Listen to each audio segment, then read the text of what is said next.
Guðspjallið skrifar Guðspjallamaðurinn Jóhannes.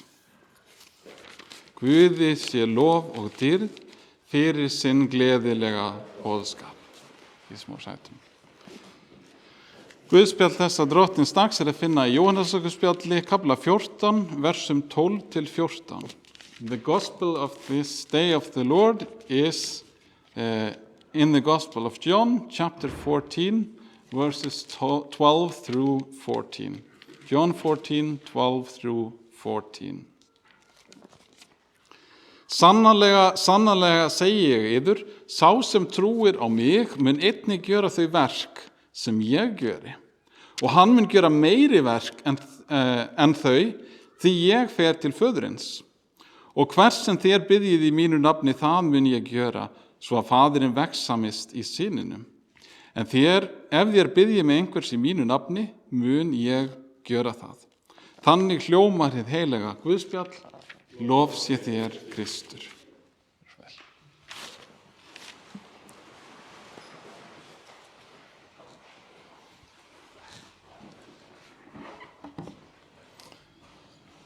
Siðbóta maðurinn Martin Luther og kona hans Katarína frá Borgu ráku gistiheimili fyrir ferðamennu í hérna svokallaða svarta klaustri í borginni Wittenberg eftir að þau giftust árið 1525.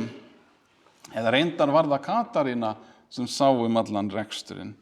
Hún var businessmaðurinn af þeim tveimur. Martin hafði hugan sinn við sitt starf, en hann spjallaði þó gjarnan við ferðamenn þegar þeir komu í klaustrið og þegar komin var matur. Þetta var algeng sjón að sjá hann sitjandi þarna með fjölskyldu sinni og ferðamönnum að tala saman. Hefði þetta verið í dag, þá hefði þessi ferðamenn eflaust tekið upp farsímann sinn og tekið sjálfu með honum, en á þessum tíma þurfti mann að láta minninguna eina nægja.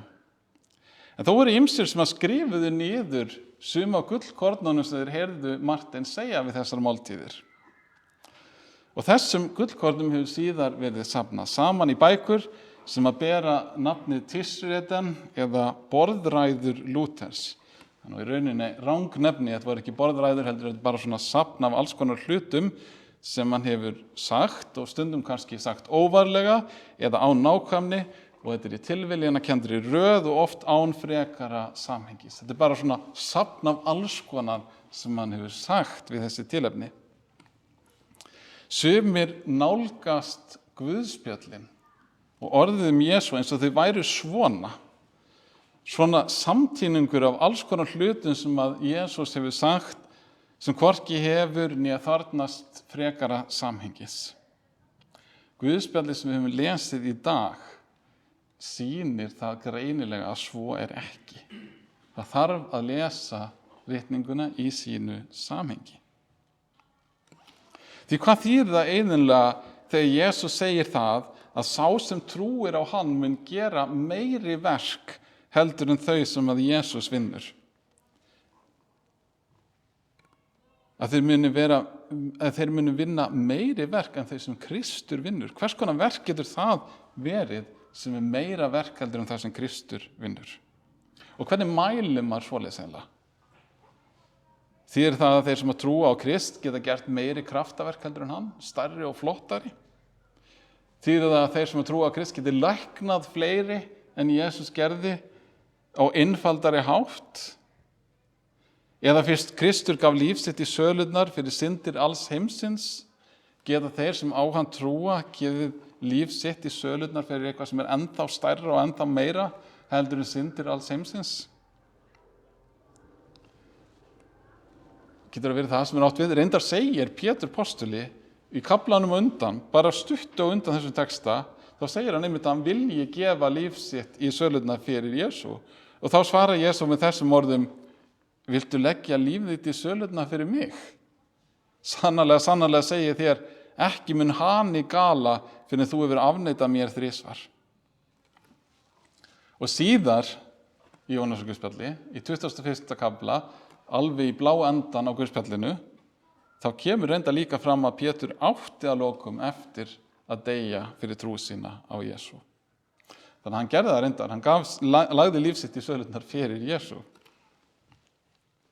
En þetta samt sem áður dæmi það að við verðum að lesa ritninguna í eigin samhengi, í samhengi við sjálfa sig og á hennar eigin forsendu. Við getum ekki klippt vers svona út eins og við höfum gert í dag og ætlast til að þau standi á eigin fótum. Þau sé ekki hluti af lengra samhengi eins og þau væri svona sjálfstætt gullkorn af munni Jesú. Þetta er ekki eins og setning sem stendur á einhverju auglýsingaspjaldi. Sannleikurinn sá að Jesús lætur þessi orð falla í henni svokölluðu kveðjuræðu sinni sem næri yfir heila 4 kafla í Jóhannesarguðspjalli. Byrjar í 13. kafla og síðan 14., 15. og 16. og lokum kemur svo 17. 5. kaflinn sem loka bæn Jesú. Og þessi kveðjuræða sem næri yfir þessa 4 kafla, hún snýst það að Jesús gefur lærisveinum sínum fyrirmæli það hvað þeir eiga að gera þegar Jesús er farinn frá þeim. Í fyrsta lagi þegar hann er krossfestur og þannig farinn frá þeim. Í öðru lagi þegar hann stígur upp til himna og er þannig farinn frá þeim. Og í þriðja lagi þegar hann sendir heilagan anda sinn til þeirra og heilagur andi kemur yfir þá þannig að Jesús er alltaf með þeim.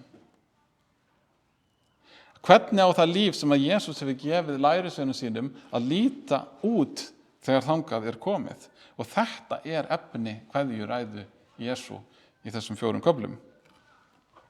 Þannig að Jesús kennir þeim og hann byrjar kennsluna á því að klæða sig í búning venjulegs þjóns. Hann fer sem sagt bara í þjónaföt bókstaflega, bindur sig og síðan tekur hann til þess, byrjar á því að taka svona þvottakar og þvo fætur lærisveina sína. Hann tekur af þeim skítuga sandalana og þvær rykið af þeim. Þetta er ekki eðlileg hegðun fyrir mann sem er meistari og höfðingi þeirra. Þetta er þjónsmynd. Jesús sem er stærri og meiri en þeir, hann vinnur að mörguleiti hlutverk hér sem er svo lítið, sem er miklu minna heldur en það sem að þeir gera og þeim þykir sóma sér. Takið eftir þessari andstæðu sem á hér stað. Jesús gengur inn þetta litla hlutverk. Sá sem vil vera stærri en hinir þarf að vera minni en allir aðrir og vera þjónn allra.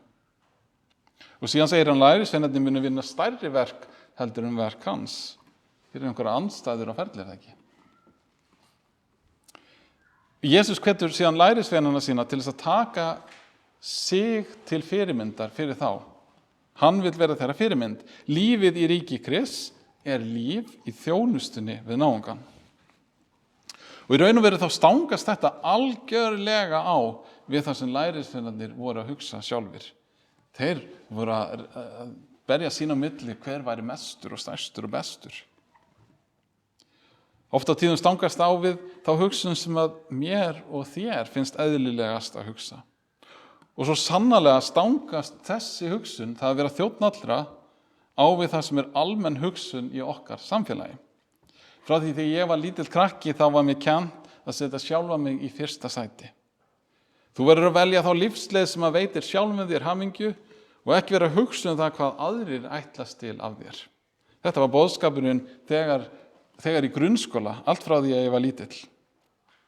Af hverju var enginn sem að sagði við mig, veldu lífsleið þar sem þú lætur gott af þér leiða og gerir náunganum gott. Hefði það ekki verið betri boðskapur? Sú lífsleið sem leitast fyrst og fremst að eigin hamingju er lúmsk. Því okkur er eðlislægt að hugsa að svo leið sem við sjálf göngum hafi bara með okkur að gera og hafi engin áhrif á náungan. Og því eigi svona regla oft ekki við. Við segjum sem svo, hverjum kemur það við hvað ég geri? Ef ég skaði ekki aðra, þetta er mitt líf, það er réttur minn að haga mér eins og ég vil. En það er ekki það líf sem að Jesús kallar okkur til. Eftir að fótaþvættinum var lokið, segir Jesús, nýtt boð gef ég yður, að þér elskið hvern annan. Eins og ég hef elskað yður, skuli þér einnig elska hver annan. Á því munu allir þekkja að þér eru mínir lærisveinar, ef þér berið elsku hver til annars. Sjáu hvað, þetta er lúmst, en þetta er önnur leið til þess að hugsa sitt eigið líf. og leiðina sem að sjálfur gengur. Að lífið á að mótast af kærleika til náungans. Hann að tala að haga öllu lífi sínu með hætti sem í raun og veru samfélag okkar lítur niður á. Reyndar, maður alltaf að tala kærleika, en þegar maður byrjar að skoða þetta nákvæmlega, þá lítur samfélag okkar niður á þetta. Að lifa ekki fyrir sjálfan sig og sína eigin hamingju, heldur fyrir Guð og náungan. Að líta á líf sitt sem ekki sína eigin egn, heldur sem gjöf frá Guði náunganum til góðs. Jafnvel að afneita sjálfum sér, taka upp krossinn og fylgja Jesú. Jesús að tala það að við lítum á okkar líf ekki, það að segja að við sjálf erum ekki æðsta vald í lífi okkar, heldur að við látum stjórnast af því sem köllun Guðs í lífi okkar. Og köllun Guðs að elska náungan eins og sjálfan sig, eða jafnvel meira til framar sjálfan sér. Og þegar Jesús hefur talað þetta, þá tekur hann eins og skref aftur á bak og horfir á þetta í enn stærra samhengi. Faðirinn á himnum, segir Jesús, sendi son sinn til heimsins til þess að elska heiminn samkvæmt þeirri köllun sem sonurinn hefur, sonurinn Jesús Kristur. Og sú köllun að leggja sitt líf í sölurnar fyrir allan heiminn til þess að leysa ósáttina sem milli Guðs og heimsins. Jesús kom í heiminn til þess að sætta Guð við heiminn og sætta heiminn við Guð, koma á sátt. Til þess kom hann í heiminn, talandi það að elska náungan framar sjálfum sér. Og þessi sonur Guðs, Jesús Kristur, kallar síðan á okkur sem á hann trúa, og hann sendir okkur til að gera að mörgu leyti, þó ekki að öllu leyti, hið sama og hann gerði. Eins og við lásum í Guðspjallinu, þá erum við að vinna þau verk sem Kristur vinnur og jafnvel enn meiri verk. Það þýðir ekki að við eigum að gera einhver stærri og meiri og flottari kraftaverk en hann, eða við eigum að deyja fyrir syndir heimsins. Það hefur þegar verið gert, þarf ekki að gera aftur. Við þurfum ekki að deyja fyrir heiminn. En hið kristna líf líf í ljósi þess sem Kristur hefur gert. Og við eigum að sama skapi að leggja líf okkar í sölurnar fyrir náungan. Það þýðir ekki að við eigum að deyja fyrir náungan, heldur að við eigum að lifa fyrir náungan. Líf okkar á að vera líf fyrir náungan. Það auðvelt að deyja fyrir einhvern, að mörgu leyti. Það miklu erfiðar að lifa fyrir einhvern. Guð kallar okkur til þess að taka ákvarðanir í okkar eigin lífi með það fyrir augunum að þessar ákvarðanir komi náunganum til góðs. Kærleikur til náungans á að vera leiðarljósið. Jafnvel þegar okkur mistekst og þegar það kemur í ljós að við hugsaum vitlaust eða að við gerðum þetta í rauninni fyrir okkur sjálf, eða það á að vera leiðarljósið að við gerum það fyrir náungan, jafnvel þegar það mistekst. Ef við segjum nei við frægð eða frama eða velgengni eða peningum eða öðru sem okkur langar til og gerum það af kærleika til náungans, af kærleika til Guðs, þá það Guði velþóknanlegt. Eins það þegar við veljum það sem okkur langar til þess að gera og það sem við þráum að gera, en gerum það aftur líka það í samræmi við orð Guðs og við boðorð hans, og við höfum það leiðarljósi að þjóna náunganum vel, þá það Guði þóknanlegt. Þetta leiðarljósið sem Guð kallar okkur til þess að fylgja þegar við högum líf okkar. Síðan getur maður spurt sig, þetta ekki bara tóm hræsni? Ef við reynum að lifa einhverju svakalega heilugu lífi, það ekki bara til þess að fá einhver stig hjá Guði og þóknast honum? Það ekki bara einhvern smjaður til að vera nógu góður fyrir Guð? Ég held að það sé ómögulegt fyrir okkur að hafa þá ekki hugsun, að svo hugsun búi ekki alltaf eitthvað að einhverju leyti að baki. Hún alltaf að til staðar, hún einhverju staðar aftur í höfðinu. Að við gerum þetta til þess að þóknast Guði, til þess að fá einhver góð stig hjá honum, til þess að hann segi, flott hjá þér, hérna færðu smá verðlaun. Því syndin býr ennþá í okkur og við munum gera þetta svo lengi sem við lifum í þessum heimi. En aftur á móti kemur að Jesús elskaði okkur fyrst, að fyrra bragði.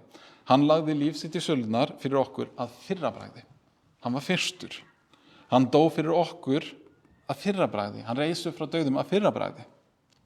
Löngu áður en nokkurt okkar fæddist sem erum hérna í dag.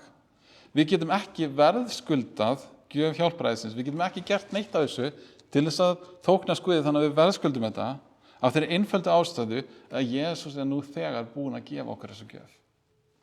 Það ekki hægt að eignast eitthvað sem er þegar á. Sá sem trúir á Jesú Krist og hefur hann sem frelsara sinn, hann á nú þegar. Hér í dag, á þessum tíma, á hann hjálpræðið í Jesú. Hann getur ekki eignast hjálpræðið því það er nú þegar hans eign. Þegar Guð kallar á þig að vinna þau verk sem hann vinnur, er það á þessum grundvelli að hann hefur nú þegar unnið þessi verk. Þegar hann kallar þig til þess að elska náungan, þá er það á þeim grundvelli að hann nú þegar elskar þig.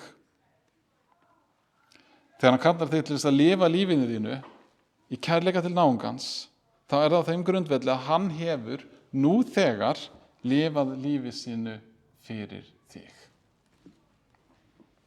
Hjálpræðið í Kristi er nefnilega ekki afleiðing þess að Guð kallar þig til að lifa kristilegu lífi. Það er forsendan. Guð Faðir sendi son sinn Jesú Kristus að deyja fyrir þig og nú þegar hann er dáinn og upprisin fyrir þig, þá kallar hann þig líka og vill senda þig líka. Ekki til að deyja fyrir náungan, heldur til þess að lifa fyrir hann. Við þurfum að hafa þetta í réttri röð. Við þurfum að muna hvað sem kemur á undan og hvað sem kemur á eftir. Jesús elskar okkur að fyrra bragði. Hann er fyrstur. Hann lifði og dó fyrir okkur. Hann reis upp frá dauðum fyrir okkur. Hann gefur líf sitt til okkar. Við viljum snúa þessu við. Hefur þú gefið líf þitt til Jesú? Hann hefur gefið líf sitt fyrir okkur. Til þess að við getum lifað eilíflega með honum.